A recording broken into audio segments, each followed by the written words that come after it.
नमस्कार, ज्योतिषाचार्य च्यानलमा यहाँलाई हार्दिक स्वागत छ। आज हामी संस्कृत विषय हामीले किन अध्ययन गर्नुपर्छ, संस्कृत पढ्नाले के फाइदा हुन्छन्, संस्कृतको महत्त्व के कस्तो रहेको छ भन्ने बारेमा नेपाल संस्कृत विश्वविद्यालय अन्तर्गत वाल्मीकि विद्यापीठका प्राचार्य डाक्टर गणेश घिमिरेज्यूसँग आज हामी विशेष अन्तर्वार्ता गर्न गइरहेका छौँ र किन संस्कृत हामीले अध्ययन गर्नुपर्छ र यसको महत्त्व अहिले के छ र यसका अवसर र चुनौतीहरू के कस्ता रहेका छन्, आज यस विषयमा हामी विशेष अन्तर्वार्ता प्रस्तुत गर्नेछौँ। सर्वप्रथम म गुरुलाई स्वागत गर्न चाहन्छु। स्वागत छ ज्योतिषाचार्य च्यानलमा हजुरलाई। धन्यवाद। संस्कृत किन पढ्ने, संस्कृत पढ्नाले के कस्ता फाइदा हुन्छन् र यसको वर्तमान अवस्था र अवसरहरू के कस्ता रहेका छन्? वास्तवमा संस्कृत शिक्षालाई एउटा प्राच्य शिक्षा पनि भनिन्छ। शिक्षा भन्दा पनि यो विद्याका रूपमा चलिआएको परम्परादेखि गुरुकुल परम्परामा स्थापित भएको विद्या हो यो। यसले हामी मानवहरूका संस्कार, संस्कृति, परम्परा र परम्पराभित्र रहेका यावत कुराहरूलाई यसले जीवन्त रूपमा बाहिर ल्याउने गरेको छ।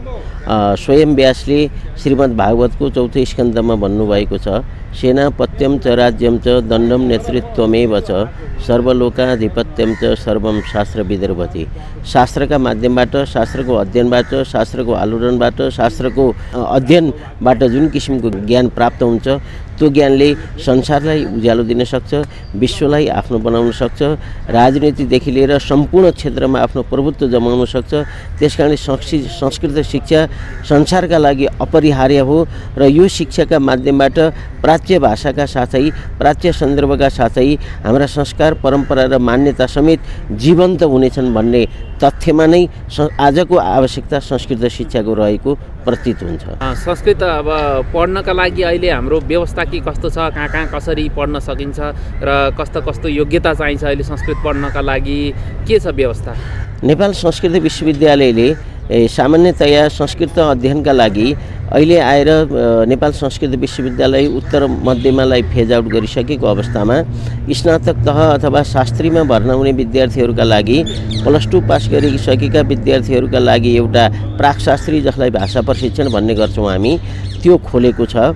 त्यसमा भर्ना भइसकेपछि त्यसबाट उत्तीर्ण भइसकेपछि विद्यार्थी शास्त्रीमा भर्ना हुने अवसर प्राप्त गर्दछ। अझ वाल्मीकिका हकमा भन्ने हो भने सायकालीन अवस्थामा पढाइ हुने हुँदा विद्यार्थीको आकर्षण संस्कृत शिक्षाप्रति अत्यधिक रूपमा बढ्दै गइरहेको देखिन्छ। एकातिर भाषा प्रशिक्षण, अर्कातिर योग तथा प्राकृतिक चिकित्साका रूपमा 6 महिने कोर्स समेत विद्यापीठले सञ्चालन गर्दै आएको छ र कर्मकाण्ड प्रशिक्षण, प्राथमिक तह र माध्यमिक तह कर्मकाण्ड प्रशिक्षण समेत सञ्चालन भइरहेको अवस्थामा आज हिजोको अवस्थामा जम्मा 50 जना विद्यार्थी भर्ना हुने भाषा प्रशिक्षण अथवा योग तथा प्राकृतिक चिकित्सामा आज 150 जना योग तथा प्राकृतिक चिकित्सामा भर्ना भइरहेका छन् भने 300 को हाराहारीमा भाषा प्रशिक्षणमा भर्ना हुनेले पनि वास्तवमा संस्कृत शिक्षा आफैमा लोकप्रिय छ, संस्कृत शिक्षा आफैमा अनन्त छ, संस्कृत शिक्षा आफैमा गरिमामय छ, संस्कृत शिक्षा आफैमा पूर्ण छ भन्ने तत्त्व नै आज संस्कृत शिक्षाप्रति बढ्दै गएको आकर्षणले देखाएको स्पष्ट रूपमा रेखाङ्कित हुन जान्छ। महत्त्वता छ संस्कृतको, तर यो पढ्नाले के फाइदा हुन्छ, संस्कृत पढ्नाले के फाइदा हुन्छन् र यसका अवसरहरू के छन्? हाम्रा परम्परा, हाम्रा मान्यता, हाम्रा पुर्खाहरूले, हाम्रा ऋषिमुनिहरूले दिएको दिव्य ज्ञान संस्कृतमा आधारित छ। यो ज्ञान प्राप्त गरिसकेपछि मान्छेले आफूलाई चिन्छ। जस्तै हाम्रो सनातन धर्म परम्परामा अहम ब्रह्मास्मि तत्त्वमसि भन्ने जुन सैद्धान्तिक आधार छ, म ब्रह्म हुँ भने म जे हुँ त त्यो होस्, त्यस्तो प्रकारको आवश्यकता र त्यस्तो प्रकारको शिक्षा संसारका कुनै पनि शिक्षामा देखिँदैन, कुनै पनि भाषामा देखिँदैन, कुनै पनि सम्प्रदायमा देखिँदैन। आज सनातन परम्परामा संस्कृत शिक्षाले जुन किसिमको सद्भाव, वसुधैव कुटुम्बकम भन्ने भावना, सर्वे भवन्तु सुखिनः सर्वे सन्तु निरामय भन्ने भावनालाई जनजागृति रूपमा फैलाइरहेको छ। त्यो फैलाउनुको तात्पर्य यसको लोकप्रियताका साथै हाम्रा सम्पूर्ण संस्कार, परम्परा, मान्यता हाम्रा संस्कृति, हामीभित्रका सम्पूर्ण जीवनोपयोगी र जीवन व्यवहार संस्कृत शिक्षामा निहित रहेका कारणले नै यसको लोकप्रियता बढ्नु र आज यसको आवश्यकता संसारभरि महसुस हुनु टटका रूपमा देखिएको प्रतीत हुन्छ। संस्कृत विश्वविद्यालय अन्तर्गत र वाल्मीकि विद्यापीठमा संस्कृतका कुन विषयहरू छन् र के पढ्न पाइन्छ र के पढिसकेपछि त्यहाँको अध्ययन पुरा गरिसकेपछि के कुराहरू चाहिँ लाभ लिन सकिन्छ? आज संस्कृत शिक्षाका सन्दर्भमा वाल्मीकि विद्यापीठमा 17वटा विषयहरूमा मास्टर्स, जसलाई हामी आचार्य भन्छौँ, संस्कृतबाट आचार्य हुने गर्छ। 17वटा विषयमै संस्कृतबाट शास्त्री हुने गर्छ। शास्त्री जसलाई हामीले स्नातक भन्ने गर्छौँ। स्नातकका सन्दर्भमा खबर्गीय विषय अन्तर्गत दुई पत्र पढ्नुपर्ने हुन्छ। नेपाली, अङ्ग्रेजी, अर्थशास्त्र, राजनीतिशास्त्र, गणित जस्ता विषयहरू आधुनिक विषय पनि त्यहाँ समाहित गरिएका छन् भने 4 वेद, फलित र सिद्धान्त ज्योतिष र विभिन्न प्रकारका इतिहास, पुराण, धर्मशास्त्र, साङ्ख्य दर्शन, सर्वदर्शन, तन्त्र, बौद्ध दर्शन जस्ता विषयहरू पनि आज पढाइ भइरहेका कारणले गर्दाखेरि वास्तवमा त्यसको जुन एउटा वाल्मीकि विद्यापीठको धरोहर हो, वाल्मीकि विद्यापीठको स्वरूप हो र वाल्मीकि विद्यापीठ प्रति आस्थावान सम्पूर्ण प्राध्यापकहरूले जुन किसिमको शिक्षा दिइरहनु भएको छ, त्यसै कारणले गर्दाखेरि वास्तवमा आज संस्कृतको लोकप्रियता बढ्दै गएको भन्ने म ठान्दछु।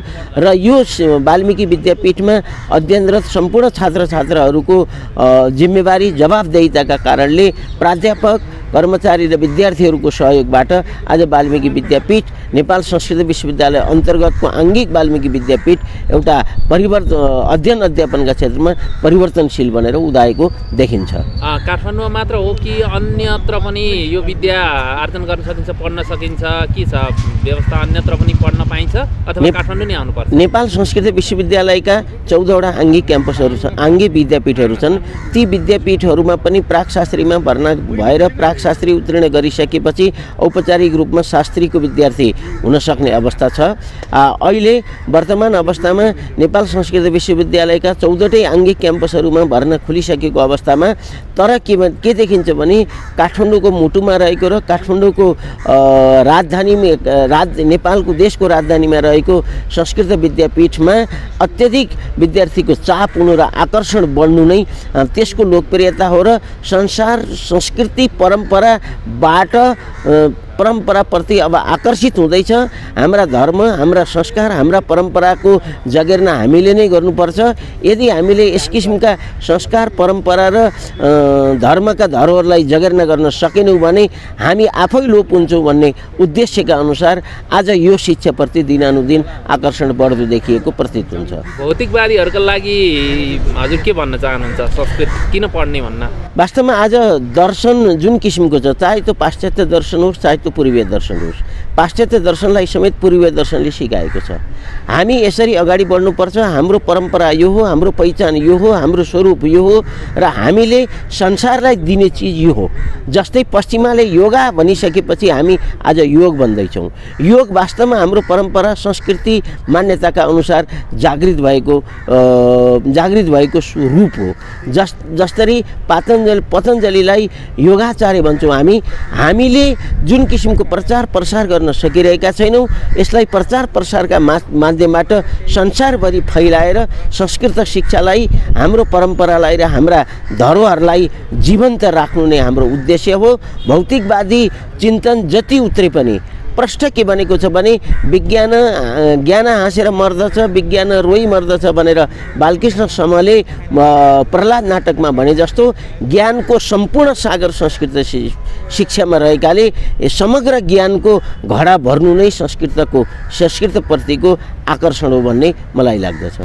यो अलि महँगो होला कि के छ? पढ्न कति खर्च लाग्छ होला? पढ्न यसलाई खर्च लाग्दैन। 6 महिनाको प्राकशास्त्री कोर्समा जम्मा 1000 फी हामीले लिने गरेका छौँ। विश्वविद्यालयले 1000 शुल्क तोकेको छ। त्यो शुल्कमा विद्यार्थीहरूले 3 पिरियडसम्म 6 महिनासम्म पढ्न पाउने व्यवस्था गरिएको छ। शास्त्री आचार्यमा भर्ना हुने विद्यार्थीहरूका लागि एकपटक हामीले भर्ना शुल्क मात्र लिने गर्छौँ। भर्ना शुल्क पछि परीक्षा फारम भर्दाखेरि 200 50 र 200 हाराहारीको शुल्क लिने गरिन्छ। तर संस्कृत अध्ययन गरिसकेपछि संस्कृत शिक्षालाई प्रोत्साहन स्वरूप, संस्कृत शिक्षालाई अगाडि बढाउने उद्देश्य अनुसार, संस्कृत शिक्षालाई परिचित गराउने उद्देश्य अनुसार वास्तवमा नेपाल संस्कृत विश्वविद्यालयले छात्रवृत्तिको समेत व्यवस्था गरेको छ। दलित जनजाति समूहका विद्यार्थीहरूलाई मासिक 2000 र महिलाहरूलाई मासिक 1000 र ब्राह्मण क्षेत्रीका छोराहरूलाई मासिक 900 का दरले जुन किसिमको छात्रवृत्तिको व्यवस्था गरेको छ। र अझ वाल्मीकिका हकमा त तिनधारा पाठशालामा बसेर अध्ययन गर्न पाउने र भोजन वृत्तिको समेत व्यवस्था गरेका कारणले यो शिक्षा महँगो छैन, सरल छ, सहज छ, ज्ञानयुक्त छ, ज्ञानवर्धक छ।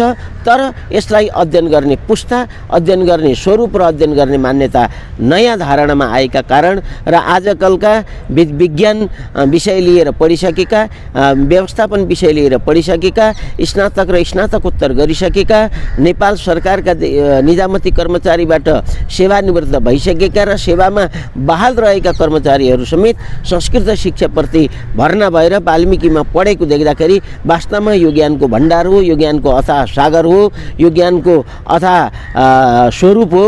र यो यसका अगाडि संसारको भौतिकवादले पनि केही गर्न सक्दैन भन्ने प्रमाणिक नै आजको यसप्रतिको आकर्षण हो जस्तो मलाई लाग्दछ। कहिले कहिले चाहिँ पढ्न पाइन्छ, कहिले कहिले खुल्छ भर्ना, यो र व्यवस्था के छ, कहिले कहिलेसम्म पढ्न पाइन्छ, के छ वार्षिक? अहिले वाल्मीकि विद्यापीठमा नेपाल संस्कृत विश्वविद्यालयले प्राकशास्त्री भाषा प्रशिक्षणमा खोलेको भरमा यथावत चलिरहेको छ।